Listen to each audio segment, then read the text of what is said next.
Suicide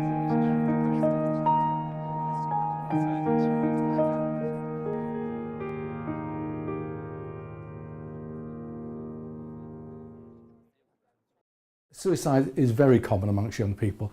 It's the largest single killer of young people, again, amongst all the other things like cancer or road accidents. So suicide is at the top too. It's young people as young as 9 and 10 who have taken their life that we know of. And certainly we know in some schools where 13, 14-year-olds, and this is, I think, an awful fact that young people suffer from depression much younger than they possibly used to. Social media plays a big part in putting a lot of pressure on young people to have lots of friends, to be very popular, to be seen as very outgoing, and that's very difficult for young people who have got diagnosed or undiagnosed mental illness, or who suffer from undiagnosed depression, who try to hide that. It's a real worry that this is not something which we talk about in schools, we don't talk about. There's a stigma attached to suicide, so we really don't want this to be in the open. And we really have to. Habgood believes suicides are seriously underreported.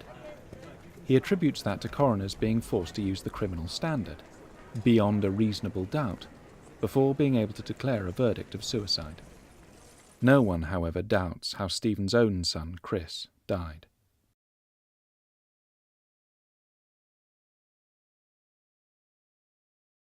We knew that there were some difficulties. When he was 13, 14, he started to get difficult about going to school. There were some issues about him. His judgment was poor, and we knew there were some difficulties. But you, as a parent, you put these down to him growing up and to the sort of difficulties of adolescence. Didn't really appreciate that he was suffering from depression. And so when he died, and we then discovered that he'd felt depressed for many years, that was a real shock and a surprise to us.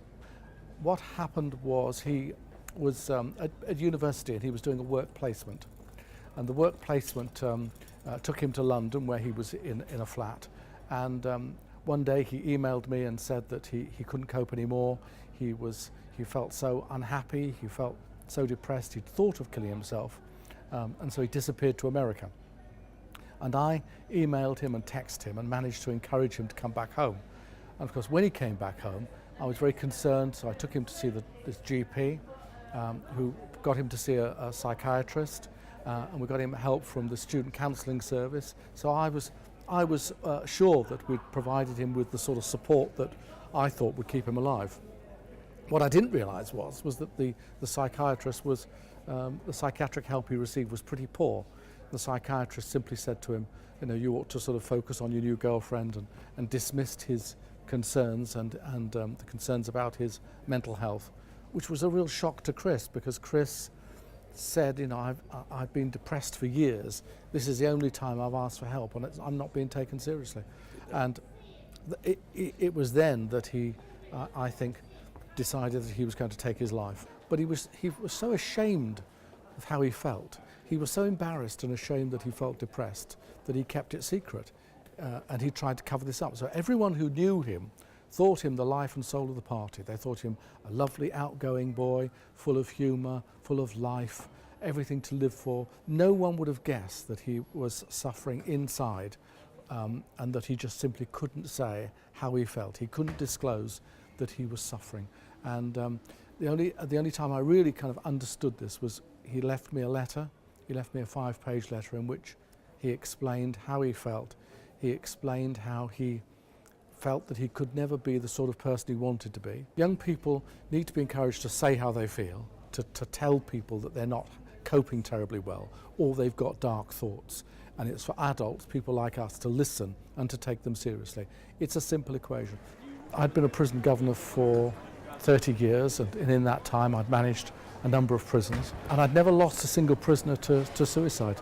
The irony was that the first suicide that I experienced was really of my son. Christopher was 26 when he died, and I was working from home, and he texted me to say, "I'm sorry, I love you, goodbye." And because I'd known that he had previously had difficulties and thought about taking his life, it was then that it dawned on me that he had killed himself. And that was an awful, awful experience. To have to identify your son's body is something I would not wish any parent to have to go through. And that's why I'm so committed to working in the field of suicide prevention, to stop other young people dying like this and other parents having to go through what I've been through.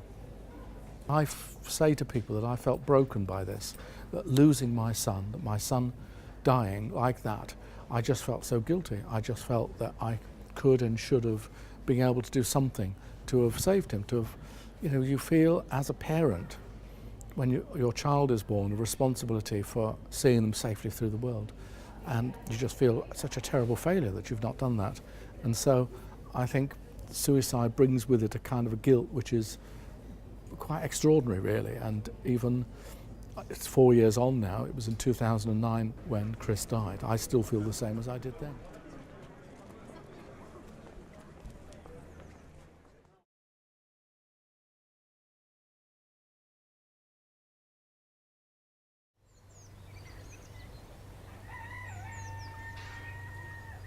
We come over a couple of times a week, sometimes 3 times a week, just to tidy the grave and just obviously with flowers. Louise was the middle child. She was a very happy, mischievous little girl, loads of curly hair, slight tomboy up until she hit about 14. Then she discovered boys and parties and just a very happy, affectionate, loved children, loved animals, loved holidays, travel, had a huge circle of friends, just very popular, lovely girl. She had glandular fever when she was 19. She was at her second year at uni, and she went straight into a very bad depression at that time. And she had to give up university. She came home to live with me. But with medication she did improve, and after probably 6 months she was on the up. And she did lots of sort of local jobs, and then she worked abroad for a couple of seasons here and there. And then sadly in the April of 2010 she became very low. And that's when she had to come back home, and that was when she had to go to hospital because she hit rock bottom at that point. She went to the general hospital after an attempted suicide. She took some pills, and then the family decided and the doctors decided that it'd be better for her to come here to try and get her medication sorted out, because she was very vulnerable at the time, and she was sort of analysed. They were trying to assess what was the problems.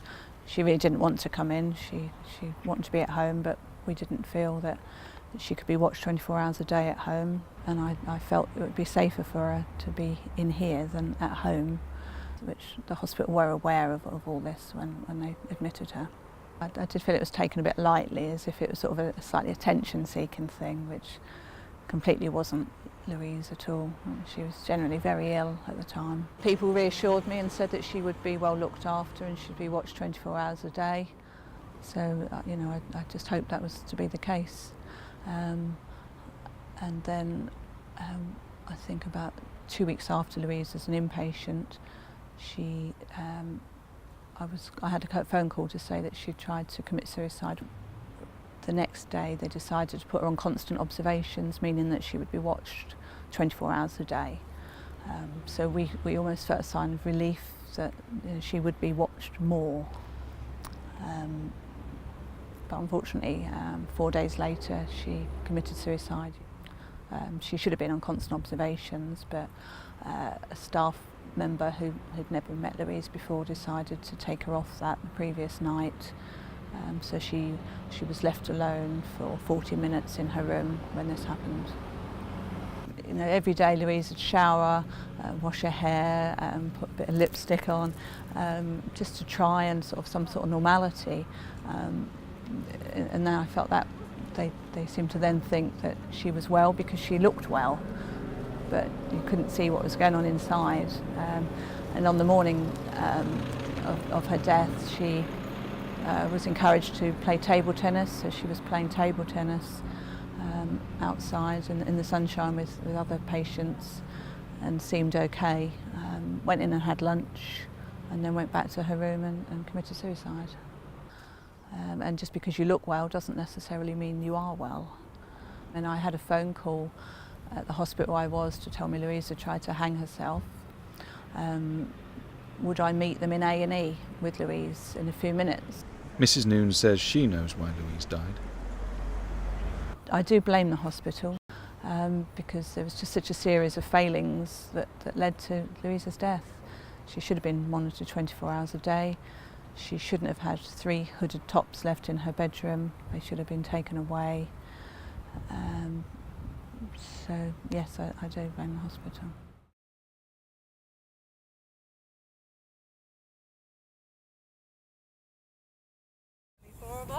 Chris Coombs found it quite strange to return to the University of Reading, several years after attending for less than a year. Although he was delighted by the way his first year started, the euphoria did not last long. A few months into the year, he dropped out after attempting suicide.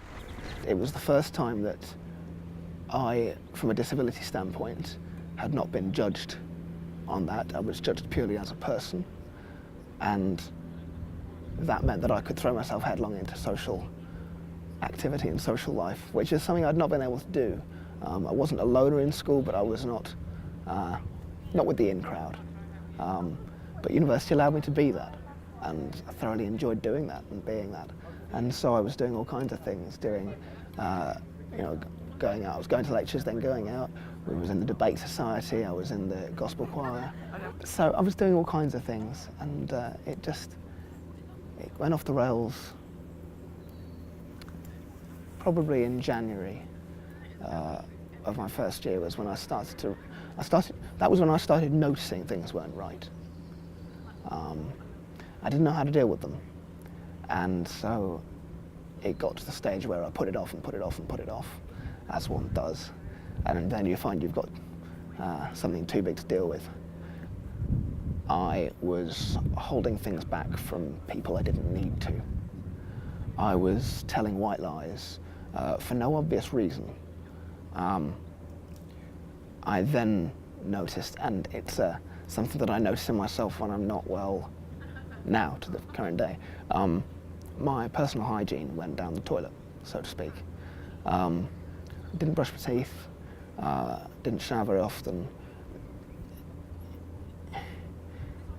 And just little things that any normal person would do just as a matter of course, you know. And the other big thing was I didn't answer post. I didn't answer post. I didn't want to deal with extra things. I didn't want to have too many things on my plate back there. You cover things very well, and I consistently lied to friends that I've done this piece of work. Can't come out tonight because I'm working on this deadline. I wasn't. I don't know what I was doing. I wasn't doing that. You become very good at covering your tracks, and you want to appear normal. You know things are not right, so you're working harder to make it appear that they are. And like I said, you become a very good liar. When you're depressed, you become a very strong liar, a very skillful liar. You sort of muddle through, but you grow more and more competent at it, to the point where you start to believe your own lies. And that's where things really go wrong. It was during that period in May 2007 that I first attempted suicide. I had been agonising about it for a long time before that. I don't know how long, I don't know when it first became a realistic option, a viable option. But once you're in that state of mind, once it's there, once that thought is there, if things just get worse, it starts to look really friendly. And I hate to use it in those terms. But it is true that it does look really friendly if you're in that state of mind for a long time. And I'd agonised about it for at least a couple of months, and I'd agonised it in the sense of not whether it was a right or wrong option, because it was the right option. There was no question of that. I'd agonised about completely little things. You know, what was I going to leave a note? Was I going to, you know? And I tried writing notes, and they were all very puerile. They didn't get to the heart of the matter at all. They didn't express anything. They were rubbish. You're in that state of mind where you're still denying it to everybody else, I think. But you're at peace with it yourself. Why did I attempt suicide? I had failed. I had failed on an academic level. I had let my family down to the point where I could not be honest. I had failed socially. I was cutting myself off so clearly. In my mind's eye, clearly I was not fit socially. I was getting no enjoyment out of anything. So what was the point? And a combination of these things, it really is to the point where suicide is your only option. It is your only way out. And it wasn't even, it's strange because I didn't dwell on, whether there was an afterlife, whether you were going to be judged. I didn't dwell on that. I'm sure some people who are in that situation do, but it really was to the point where this is your one option. This is the only viable question. This is the only question worth considering, whether you are going to kill yourself or not. That is your only. That is the only question worth considering. By this point, I had gradually started cutting myself off more and more socially. The academics had gone out the window. I just wasn't communicating at all. And to the point where I wasn't answering my emails from any of my tutors, and so it wasn't encroaching on my life simply because I wasn't letting it. And I can't remember the date. I probably should. But I remember that I'd shut myself in my room on the Thursday, and I had been there until the Sunday morning, when my father came down to Reading and basically knocked on the door. And it was at that point where I realised I could only take this lie so far, and then I'd have to open the door, and all the dirty laundry would come out, and all the chickens come home to roost, and all the other cliches.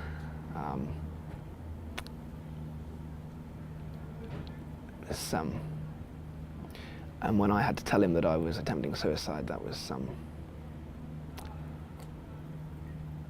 I can't imagine how that must have been for him. We've talked about many things, many aspects of this, but I don't think I've ever talked to him about that moment, and I don't think I ever will. That's really hard to quantify what was going on in your head. My head was completely scrambled. I'd completely lost my sense of self-worth. I had no self-esteem, no desire for anything. Just, I was at the end, and I was comfortable with that. And so there was actually a level of indignance on my part that Dad had bothered to come down and find me. Just leave me alone, old man. What good is going to come of this? And so that was a long day. It was one of the longest days of my life.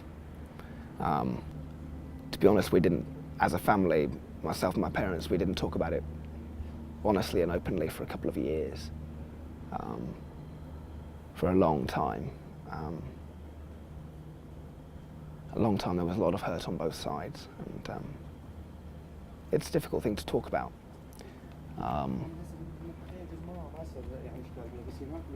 One of the things my mother said to me, and the scariest thing that my mother said to me was, "I think you have depression." A complete, you know, of course I don't have depression, you know. I may have attempted suicide twice and be feeling worse than I've ever felt before, and I've failed at everything and will never amount to anything, but I'm not depressed. Hell no, I don't need drugs, I just need to die. Papyrus is the national charity dedicated to the prevention of young suicide in under 35s in the UK. If you feel that you're at risk of suicide, or you know a young person who is at risk of suicide and you need professional support and advice, contact us today. Together we can save young lives.